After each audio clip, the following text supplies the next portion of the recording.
Hello students, welcome back to my YouTube channel. Today we are going to do the multiple choice questions of chapter 5, The Quality of Mercy, that is a poem by William Shakespeare. तो चलिए करते हैं इस poem के multiple choice questions. Who wrote the poem The Quality of Mercy? Quality of mercy poem किसने लिखी है? John Milton, RN. Tagore, William Wordsworth या फिर William Shakespeare. The right answer is D, that is William Shakespeare. Next question is What does the speaker compares mercy with? जो speaker है इस poem के, वो मर्सी को किसके साथ कंपेयर करते हैं? पर्ल्स, हेल्प, रेन या फिर simply. The right answer is C, that is rain. कि जो मर्सी है वो इस तरह से ऊपर से मतलब इंसान के अंदर से गिरती है, अंदर से आती है, जैसे कि हेवन से रेन आती है. ठीक है. नेक्स्ट है why does the speaker compare mercy with gentle rain. और जो स्पीकर है वो जेंटल रेन के साथ मर्सी को कंपेयर क्यों करते हैं?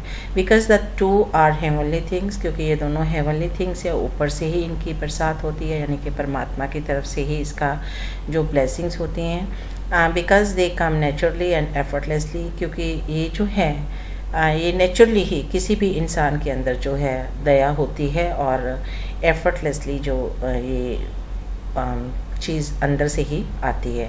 इसके लिए हमें एफ़र्ट नहीं करना पड़ता. किसी को दयावान बनने के लिए एफ़र्ट नहीं करना होता, नेचुरली होता है ये. Because they are not under any compulsion, क्योंकि वो जो मर्सी है वो किसी कंपल्शन के अंडर नहीं है.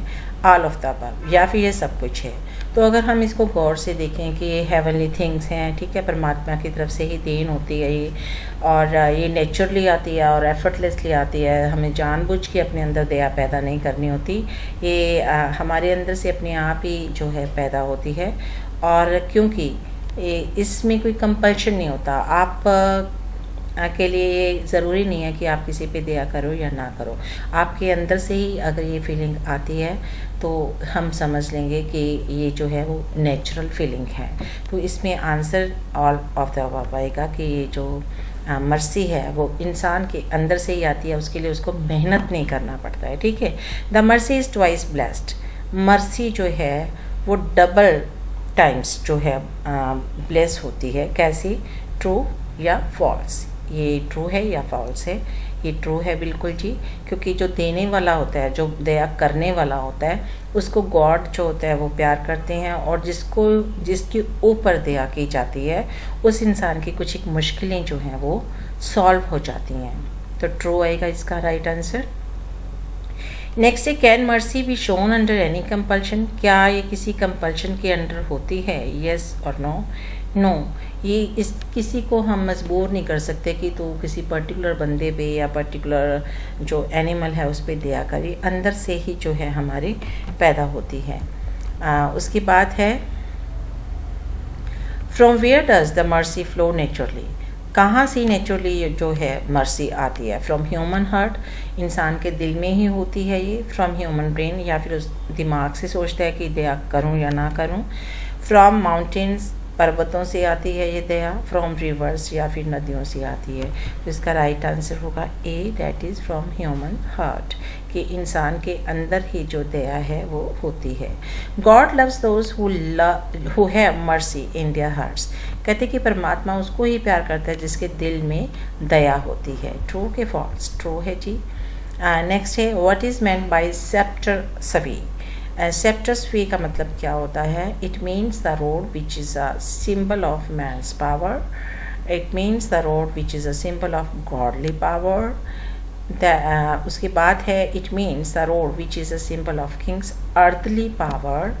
और फिर है it means the rod which is a symbol of peoples power. कि फर्स्ट में इन्होंने कहा है कि जो इंसान के पास जो पावर होती हैं इस सेप्टस वे, उसका जो है उसके लिए यूज़ किया गया है word. It means the rod which is a symbol of godly power, कि जो परमात्मा की तरफ से आपको पावर दी गई हैं, इसका मतलब ये होता है. या फिर इसका मतलब होता है कि जो राजा के हाथ में एक रोड होती है, ठीक है, उसकी जो अर्थली पावर्स होती हैं, जो इस पृथ्वी पर उसको सिंहासन पे बैठने की वजह से मिलती हैं, वो पावर्स होती हैं। It means the rod which is a symbol of peoples power, ठीक है, या फिर जो लोगों के पास पावर होती है किसी को राजा बनाने की। तो according to the poem the right answer will be it means the rod which is a symbol of Kings earthly power, कि जो राजा को उसके सिंहासन पर बैठने के बाद जो इस पृथ्वी पर जो उसको पावर्स दी गई होती हैं या मिली होती हैं एज अ किंग, उसके लिए ये वर्ड जो है वो यूज़ किया गया है। When does a king act like God, जो राजा है वो परमात्मा के जैसा कब मान लिया जाता है? When he uses his power to punish the people, तब माना जाता है ऐसा जब वो लोगों को सज़ा देने के लिए अपने जो उसके पास पावर्स होती हैं उसका इस्तेमाल करता है। When he uses his power to enjoy his life, या फिर वो जो उसको पावर मिली होती है उससे वो अपनी लाइफ को एंजॉय करता है। When he season justice with mercy, जब वो किसी को दंड देते वक्त, है ना, या किसी को सज़ा सुनाते वक्त जो है मर्सीफुली उसको जो है सज़ा देता है, कि देखो गलती सबसे होती है लेकिन मर्सीफुली उसको किसी भी इंसान को जो है एक सज़ा देना, है ना, कि उस इंसान को फील भी हो कि उसने गलती की है और उसके साथ जस्टिस भी हो जाए, कि इनजस्टिस ना हो जाए राजा के पास जो शक्तियाँ उसकी वजह से।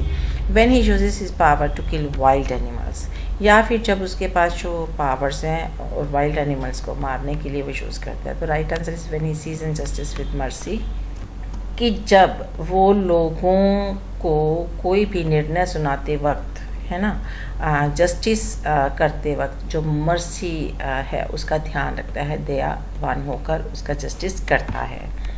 Next he what is meant bye attribute. Attribute word आया है इसमें, तो इसका मतलब क्या होता है? The way you talk, you walk, A quality, kindness या फिर टॉलरेंस। एट्रीब्यूट का मतलब होता है गुण, कोई भी गुण, ठीक है, तो इसका राइट आंसर आएगा अ क्वालिटी। नेक्स्ट है give synonyms of the word mightiest. Mightiest word भी आया है पोएम में, तो माइटीएस्ट का मतलब क्या होता है, उसका सिनोनिम, उसके लिए हम और किस शब्द का इस्तेमाल करते हैं?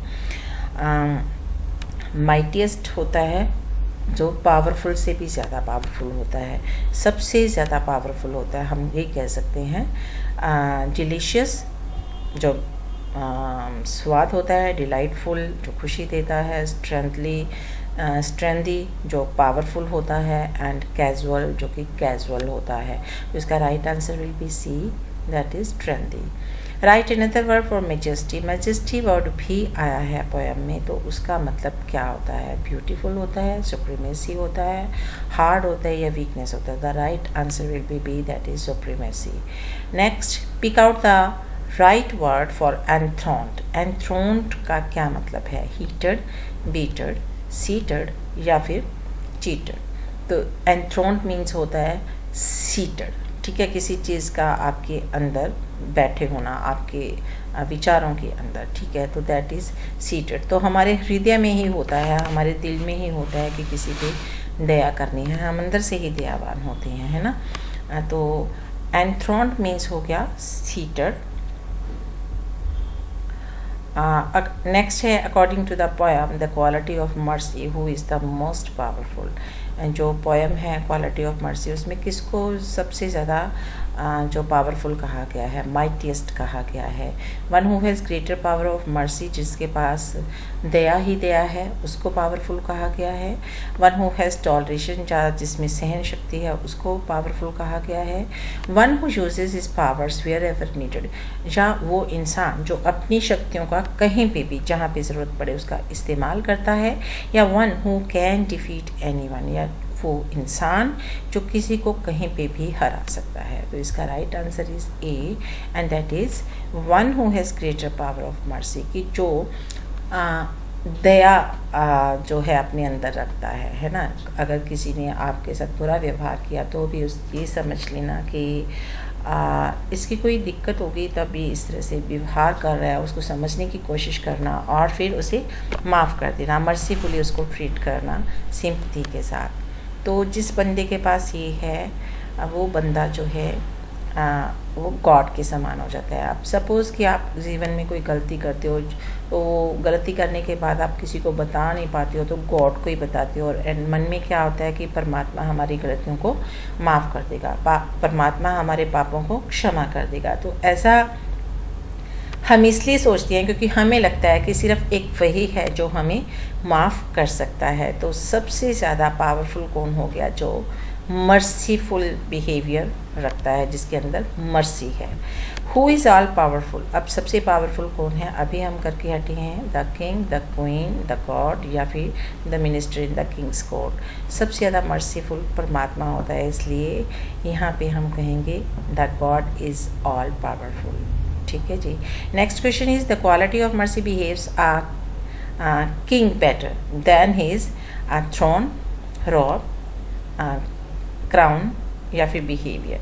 The right answer is C, that is crown.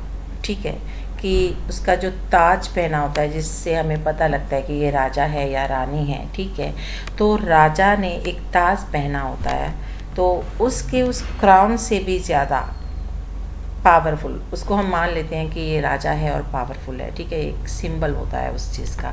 लेकिन सबसे ज़्यादा पावरफुल आपको सिर्फ और सिर्फ राजा होना ही नहीं बनाता था। अगर आप राजा होने के साथ साथ मर्सीफुल भी हो, है ना, तो आप जो है उस क्राउन को जस्टिफाई कर पाओगे। ठीक है, अगर आपके अंदर मर्सी है।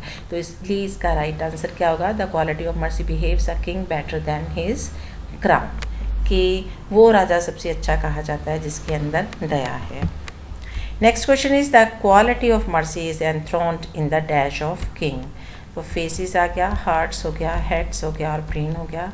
तो इसका आएगा हार्ट ऑफ द किंग, क्योंकि किसी के भी दिल में होती है मर्सी। ठीक है, उसको के लिए कोई कंपल्शन नहीं होती है कि आपको मर्सीफुल होना ही पड़ेगा। अब कोई इंसान मर्सीफुल होता है, दयावान होता है, कोई दूसरों को टीज़ करने में खुशी महसूस करता है, तो कोई किसी को माफ़ करने में या किसी की हेल्प करके मर्सीफुल होकर, ठीक है, जो है अपने आप को सेटिस्फाइड महसूस करता है। तो it was all about the poem the quality of mercy. I hope कि आपने ये वीडियो एंड तक देखा होगा और आपको सारे क्वेश्चन समझ आ गए होंगे। मिलते हैं नेक्स्ट वीडियो में एक नए टॉपिक के साथ। Till then good bye, have a nice time.